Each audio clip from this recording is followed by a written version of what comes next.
कभी भी मन से हटाइएगा नहीं। दुनिया छूटे छूटे लेकिन साहब दीदी को नहीं छोड़िएगा।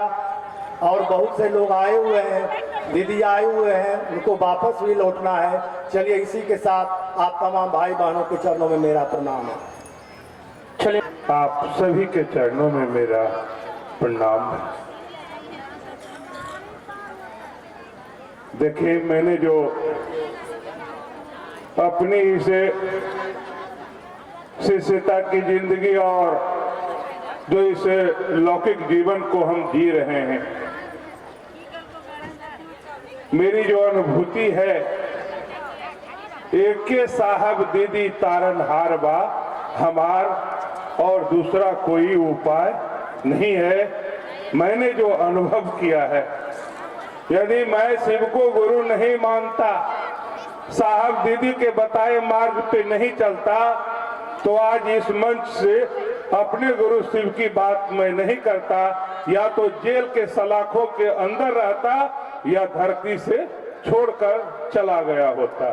हे दीदी, साहब ने जो दिया है, साहब दीदी माँ के ऋण से हम आप ऋण नहीं हो सकते, कभी नहीं हो सकते ऋण।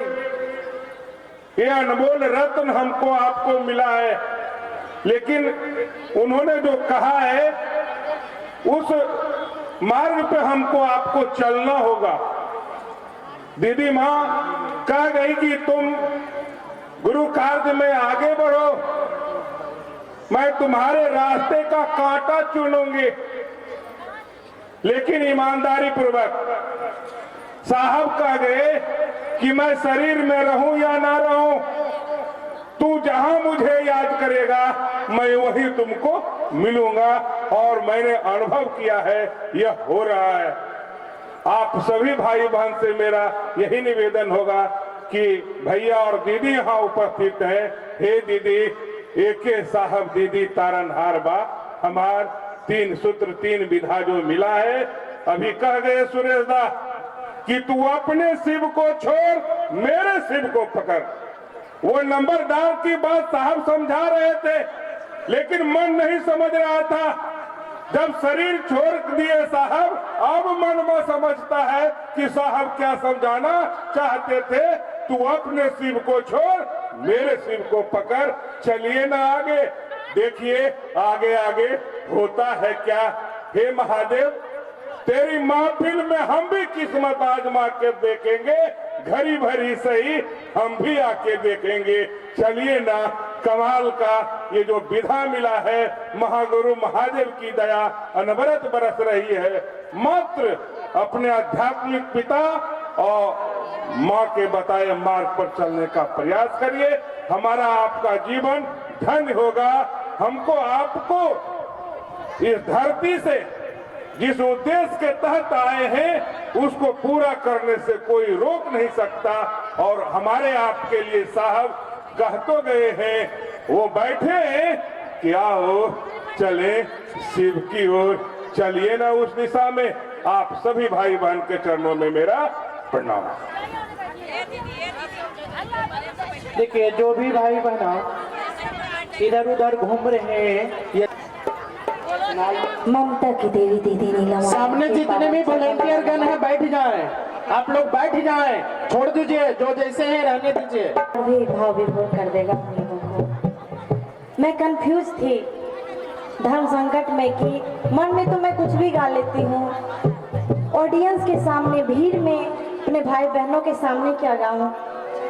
कंफ्यूज थी कि एक के साहिब दीदी या एक के शिव गुरुवर बोलूं। मेरी रात में बहुत जोर से तबीयत खराब थी। हमारे मोनू भैया लवली दीदी चेवारा में आने वाले थे। रात में बहुत जोर से तबीयत खराब है, सुबह मुझे जाना है। मैं सारी दवाई ले ली, आयरन टैबलेट, कैल्शियम टैबलेट, जो होता है, दूध पीना है, इलेक्ट्रॉल पीना है, जितना था मैं सब करके देख ली। सुबह 5 बजे तक मेरी तबीयत ठीक नहीं हुई। 5 से 7 बजे तक मैं गाड़ी वाले को फोन लगाती रही कि मैं नहीं जा पाऊंगी। हमारे गाड़ी के ड्राइवर भी अभी आज भी मौजूद हैं। 5 से 7 बजे तक मैं फोन लगाई, वो नहीं उठाए। 7 बजे डायरेक्ट वो फोन करते हैं, मैं फोन की थी और उधर से कहते हैं हमारे ड्राइवर साहब, सर मैं आ गया। मैं फोन कर रही थी कि मैं नहीं जा पाऊंगी और ड्राइवर साहब फोन करते हैं कि मैं आ गया सर। उनको लगा कि सर फोन किए हैं। जानते हैं मैं बेड पे थी और मेरे मुंह से निकलने लगा अपने आप, एक के साहेब दीदी ताड़न हारवा हमार, एक के साहेब दीदी ताड़न हारवा हमार। और पता नहीं कैसे मेरी तबीयत ठीक हो गई, कहाँ से मेरे शरीर में ताकत आ गई मुझे नहीं पता। और मैं जैसे बेड से उतरी और मैं तैयार होने लगी कि मैं अब जाऊंगी, तो बस गुरु की दया से गुरु के चरणों में भजन, एक निवेदन खुद से भी आपसे भी।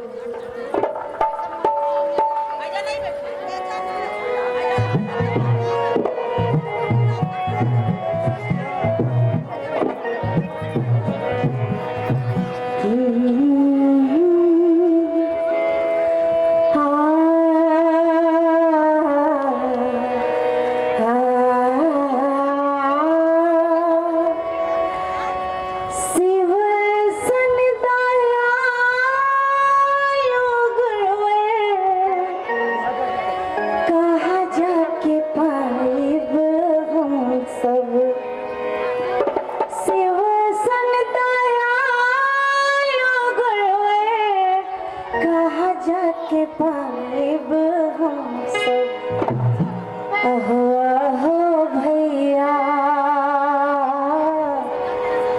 अहो अहो भैया, एक साहिब दीदी तारन हार बाबा, अहो अहो भैया, एक साहिब दीदी तारन हार बाबा।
गुरु के अनमोल